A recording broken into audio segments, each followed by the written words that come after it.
Welcome back my YouTube family. तो हम फिर से एक और कहानी लेकर आए हैं आपके लिए। प्रिया घबराई हुई थी अनिल की रिपोर्ट्स जो आनी थी। आज प्रिया ने सोते हुए अनिल के चेहरे पर नज़र डाली। क्या हुआ है इनको, कितने कमज़ोर हो गए हैं। फिर वह अपनी फ्लैट की बालकनी में आकर खड़ी हुई। यहाँ से उसे सोसाइटी का मेन गेट दिखाई देता है। उसने दूर से ही देख लिया कि जानवी अपनी स्कूटी से आ रही है। उसका मन और दुखी हो गया। वो बोली, यह भी उसे चैन से नहीं जीने दे रही है। अनिल के बचपन की इस दोस्त पर उसे बहुत गुस्सा आता है। कभी कुछ कह नहीं पाती, सोचती है कह दिया तो अनिल की नज़रों में गिर जाए। पर कभी वह अनिल और जानवी की दोस्ती पर शक करती, कभी जासूसी करती। अनिल को प्रिया के माता पिता ने पसंद किया था। अनिल का व्यवहार देखकर प्रिया को अपने पर गर्व ही हुआ था। वह अनिल के साथ अपने वैवाहिक जीवन में पूरी तरह सुखी और संतुष्ट थी। अब प्रिया के माता पिता नहीं रहे थे, बहन भाई कोई था नहीं। अनिल के भी माता पिता का सालों पहले देहांत हो चुका था। एक बड़ा भाई था जो अपने परिवार के साथ विदेश में ही बस गया था। शादी के बाद ही अनिल का ट्रांसफ़र पूना से बेंगलोर हो गया था और एक दिन यहाँ उसे अचानक एक मॉल में जानवी मिल गई थी। अनिल ज़बरदस्ती जानवी को साथ घर लेकर आया था। फिर तो दोनों की बातें ख़त्म ही नहीं हुई थी। अनिल ने उसे बताया था कि पूना में एक ही गली में दोनों के घर थे, दोनों साथ ही पढ़े थे। पढ़ाई के बाद जानवी जॉब के लिए बेंगलोर आ गई थी। बीच में कभी कभार दोनों की फ़ोन पर ही बात हुई थी। जानवी अपने माता पिता की इकलौती संतान थी। उसके माता पिता इस समय पूना में ही रह रहे थे। अब तो जानवी कभी भी उनके घर आ जाती थी। जानवी वैसे प्रिया को पसंद आई थी। स्मार्ट, सुंदर, मस्त मौल, खुश मिजाज लड़की थी। यहाँ एक कंपनी में अच्छे पद पर थी। वह 2 लड़कियों के साथ फ्लैट शेयर करती थी। डोरबेल की आवाज़ से प्रिया की यादें टूटी। हाथ में खूब सारे पैकेट लेकर जानवी अंदर आई। सब पैकेट टेबल पर रखकर सीधे अनिल को देखने बेडरूम में गई। कुछ आहट पाकर अनिल ने आंखें खोली।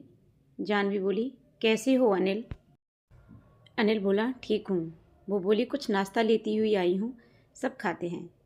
प्रिया बोली, तुम खा लो, मेरा मन नहीं है। जानवी ने प्रिया को प्यार से अधिकार के साथ आंखें दिखाई।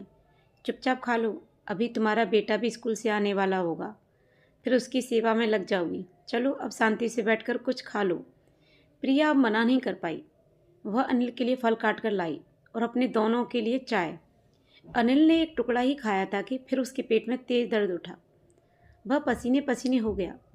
प्रिया घबरा गई। जानवी बोली, रहने दो अनिल, तुम कुछ मत खाओ, अब रिपोर्ट्स आ ही जाएंगी, पता चलेगा क्या परेशानी है। लो थोड़ा पानी पियो। जानवी ने अनिल के मुंह में 2 चम्मच पानी डाला। प्रिया के हाथ पांव फूल रहे थे। जानवी बोली, अब तुम लोगों को डॉक्टर के पास जाने का टाइम हो रहा है, मैं यहीं रुकती हूँ। दीपू स्कूल से आएगा तो मैं उसे देख लूँगी। प्रिया ने उसकी तरफ प्यार से देखा तो जानवी हंस पड़ी। बोली, ज़्यादा मत सोचो, तैयार हो जाओ, कभी मेरी तबीयत खराब होगी ना तो इतनी सेवा करवाऊंगी कि याद रखोगे। अनिल को दर्द में भी हंसी आ गई। वो बोला, तुम हमेशा बकवास ही करना। जानवी ने उसे घूरा तो प्रिया दोनों को देखती रह गई। अक्सर दोनों की खुली दोस्ती को समझने की प्रिया कोशिश ही करती रह जाती थी। दीपू स्कूल से आ गया तो प्रिया उसके साथ बिजी हो गई। जानवी आराम से अनिल के पास बैठकर बातें कर रही थी। अब तक दीपू भी जानवी से काफ़ी घुल मिल चुका था। दीपू को जानवी के पास छोड़ अनिल और प्रिया हॉस्पिटल चले गए। प्रिया रिपोर्ट्स लेकर डॉक्टर के रूम के बाहर अपने नंबर का इंतजार कर रही थी। अनिल निडाल बैठा हुआ था। प्रिया चिंतामग्न थी। उसकी शादी को 7 साल ही हुए थे। अनिल के पेट में बहुत समय से बहुत तेज दर्द की शिकायत थी। वह कोई पेन किलर खा लेता था, दर्द ठीक हो जाता था। पर इस बार प्रिया की जिद पर वह अपना चेकअप करवाने आया था। बहुत सारे टेस्ट हुए थे। अपना नंबर आने पर प्रिया डॉक्टर के हाथ में रिपोर्ट देते हुए मन ही मन बहुत घबरा रही थी। वह अनिल की गिरती सेहत को लेकर बहुत परेशान थी। डॉक्टर की गंभीरता देखकर तो अनिल भी परेशान हो गया। वो बोला, सब ठीक तो है ना डॉक्टर साहब? डॉक्टर बोला, नहीं मिस्टर अनिल, कुछ ठीक नहीं है, आपको कैंसर है। नहीं डॉक्टर, प्रिया लगभग चीखी पड़ी। यह कैसे हो सकता है? अनिल तो जैसे पत्थर का हो गया था। डॉक्टर बोला, ज़्यादा चिंता मत करें, आप एडमिट हो जाइए, इलाज शुरू करते हैं। कीमोथेरेपी होगी, आजकल हर बीमारी का इलाज है। आप लोग देर न करें, इलाज शुरू करते हैं। लगातार बरसती आंखों से अनिल को एडमिट करवाकर प्रिया फिर डॉक्टर के पास गई। पूछने लगी, डॉक्टर अनिल ठीक तो हो जाएंगे ना? डॉक्टर बोला, कोशिश तो पूरी की जाएगी, लेकिन रिपोर्ट्स के हिसाब से इनके पास मुश्किल से 4 महीने ही हैं। कैंसर पूरी तरह से फैल चुका है। आप लोगों ने आने में बहुत देर कर दी है। अपने आप को संभालती रोती प्रिया ने जानवी को सब बताया तो उसे भी तेज झटका लगा। फिर वह अपने आप को काबू में रखते हुए जानवी बोली, तुम वहीं रहो, मैं रात को भी यहीं घर पर रहूँगी। कल दीपू को स्कूल भेज हॉस्पिटल आ जाऊँगी, फिर तुम घर आ जाना। किसी भी बात की चिंता मत करना, मैं ऑफिस से छुट्टी ले लूँगी। प्रिया को समझाकर फ़ोन रखकर जानवी भी फूट फूट कर रो पड़ी। यह क्या हो गया? उसका दोस्त इतनी बड़ी बीमारी की चपेट में आ गया। अब क्या होगा? प्रिया अकेले कैसे सब करेगी? इन दोनों का तो कोई है भी नहीं यहाँ। अब उसे ही इनका सहारा बनना है। अगले दिन दीपू को स्कूल भेज सबका खाना बनाकर मेड से घर की साफ़ सफाई करवाकर जानवी हॉस्पिटल पहुँच गई। वह सामान्य ढंग से अनिल और प्रिया से बातें करती रही। अनिल तो अब मानसिक रूप से भी निढाल हो चुका था। उसने प्रिया को ज़बरदस्ती घर भेज दिया। उसके वापस आने तक जानवी अनिल से हमेशा की तरह हल्की फुल्की बातें करती रही। फिर अनिल भी थोड़ा नॉर्मल होकर बातें करता रहा। प्रिया वापस आई तो तीनों अपने आप को सामान्य करने की कोशिश करते रहे। अब यही नियम बन गया। रात को जानवी ही दीपू के पास रहती। वह अपना काफ़ी सामान प्रिया के घर ही उठा लाई थी। दीपू को स्कूल भेज वह भी हॉस्पिटल चली आती। फिर दीपू के आने के समय प्रिया घर आ जाती।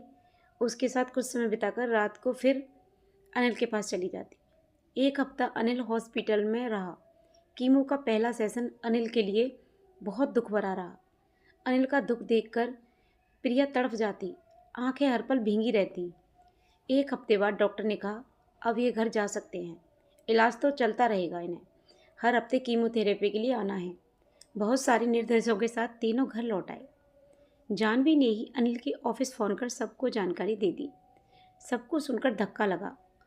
फिर अनिल से मिलने जान पहचान का कोई न कोई आता रहता था। जिन पड़ोसियों से आते जाते जान पहचान हो गई थी, उन्हें जानवी ने अनिल की बीमारी का हल्का सा संकेत दे दिया था। जानवी को महसूस हुआ था कि अनिल को कभी भी तबीयत खराब होने पर समय असमय हॉस्पिटल लेकर भागना पड़ सकता है। सो कम से कम कोई पड़ोसी तो ऐसा हो जिस पर प्रिया भरोसा कर सके। कीमोथेरेपी के लिए जानवी ही प्रिया और अनिल को हॉस्पिटल लेकर जाती थी। जानवी को जैसे हर चीज़ की जानकारी थी। कीमो के सेशन हो रहे थे, पर अनिल की हालत में कोई सुधार नहीं था। उसके दर्द से प्रिया कांप जाती। कभी चुपचाप बैठी जानवी की हर बात सोचती तो पलकें आंसुओं से भीग जाती। यह कैसी दोस्ती है जिसने उन लोगों के लिए अपना हर सुख हर आराम भुला दिया है। उसे अब समझ में आया था कि दोस्ती तो एक ऐसा सच्चा रिश्ता है जो किसी मांग पर आधारित नहीं है, एक आंतरिक अनुभूति है, स्वार्थ से परे है। कई हफ्ते बीत रहे थे, पर अनिल की हालत में कोई सुधार नहीं था। अब तो प्रिया को हर पल अनिष्ट की आशंका बनी रहती। और फिर एक दिन वही हुआ जिसका डर था। अनिल सोया तो उठा ही नहीं। प्रिया चीख पड़ी। उसकी चीख सुनकर पड़ोसी भी आ गए। प्रिया और दीपू को अपनी बाहों में भरकर जानवी भी फूट फूट कर रो पड़ी। उसके बाद प्रिया को कुछ होश नहीं रहा। कैसे जानवी ने अनिल के बड़े भाई सुमित को फ़ोन किया, सुमित कब पहुंचा, कब अंतिम संस्कार की तैयारी हुई, कैसे सब हुआ, प्रिया को कुछ होश नहीं था। बार बार बेहोश होती, फिर होश आता, फिर रोती। उसका संसार लुट चुका था। उसे चुप कराने वाली पड़ोसनें भी रो देती। उसकी हालत देखी नहीं जा रही थी। जानवी ने ही सब संभाला। अंतिम संस्कार के बाद दीपू के सिर पर हाथ रखते हुए सुमित ने कहा, प्रिया मेरे साथ चलोगी? प्रिया बोली, नहीं भैया। वहीं बैठी जानवी बोली, भैया अब चिंता न करें, मैं यहीं हूँ दीपू और प्रिया के साथ। सुमित बोला, पर तुम भी कब तक सब देखोगी? जानवी बोली, हमेशा भैया, इसमें परेशानी क्या है? सुमित बोला, फिर भी जानवी, कल तुम्हें भी अपने काम होंगे। जानवी बोली, नहीं भैया, प्रिया और दीपू से बढ़कर मुझे कभी कोई काम नहीं होगा। मेरे दोस्त के अपने मेरे अपने हैं। अब वो बोला, जानवी, यह भावनाओं में बहने वाली बात नहीं है। कल तुम्हारी शादी होगी, परिवार होगा। जानवी बोली, वह जब होगा देखा जाएगा। फिलहाल तो मैं इसके बारे में सोच भी नहीं सकती भैया। आप चिंता न करें, मैं हूँ इनके साथ। सुमित इस प्यार, दोस्ती और इंसानियत की मूर्त को देखता ही रह गया। उसकी आंखें जाह्नवी के प्रति सम्मान से भर उठीं। एक हफ्ते बाद सुमित चला गया। प्रिया बुरी तरह डिप्रेशन का शिकार हो गई थी। कभी जाह्नवी के गले लगकर तो कभी दीपू को सीने से लगाकर फूट फूट कर रोती रही। जाह्नवी ने अपनी छुट्टी और बढ़ा ली थी। उसने प्रिया और दीपू की पूरी देखभाल की। उसकी कोशिशों से प्रिया सामान्य होने लगी। प्रिया सामान्य हुई तो जाह्नवी ने ऑफिस जाना शुरू किया। वह अपना सारा सामान प्रिया के घर ही ले आई थी। अनिल की सारी जमा पूंजी, बीमे की रकम, सब जानकारी प्रिया को दे दी। हर पल उसे दीपू के लिए जीने का हौसला बनाती रहती। 4-5 महीने बीते गए। प्रिया को अब दीपू के भविष्य की सुध आई। उसने जाह्नवी से कहा, जाह्नवी, क्या मुझे नौकरी मिल सकती है कहीं? जाह्नवी बोली, क्यों प्रिया, मैं हूँ ना, सब कर लूँगी। प्रिया बोली, कब तक जाह्नवी, प्लीज़ मेरी नौकरी ढूंढने में मदद करो। जाह्नवी बोली, अच्छा ठीक है, तुम कहती हो तो देखती हूँ, तुम्हारा मन भी लगा रहेगा। जाह्नवी ने हर तरफ कोशिश करते हुए घर से थोड़ी दूर ही एक अच्छे स्कूल में प्रिया के लिए टीचर की नौकरी ढूंढ ली थी।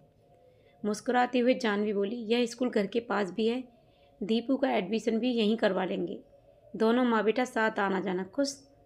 प्रिया ने जाह्नवी के दोनों हाथ पकड़ लिए।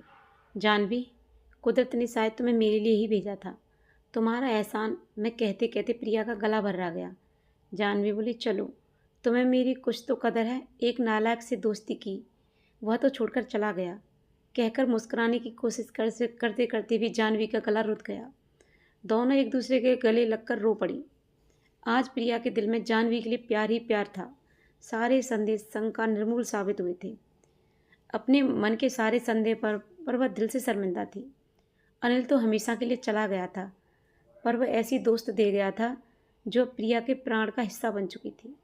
जीवन में आए इस तूफान में, दुख भरे बादलों के बीच उसकी दोस्ती तो थी। उसके साथ दोस्ती की मिसाल तो अब समझ आई थी। प्रिया को महसूस हो चुका था कि दोस्ती स्त्री पुरुष की मोहताज नहीं है। भींगी पलकों से प्रिया अपने मृत पति की प्यारी दोस्त को देखती रह गई। तो आप लोग बताना कि आपको ये कहानी कैसी लगी और आपको इस कहानी से क्या सीख मिली। अगर आपको ये कहानी अच्छी लगी तो प्लीज़ अच्छे अच्छे कमेंट करना, और आप हमारे चैनल पर नए हो तो प्लीज़ हमारे चैनल को सब्सक्राइब करना, लाइक करना, शेयर करना, और ऐसी मज़ेदार कहानियों के लिए बने रहिए हमारे चैनल पर। मिलते हैं एक और वीडियो में एक और कहानी के साथ। तब तक के लिए thank you so much. Bye bye everyone. जय माता दी। राधे राधे।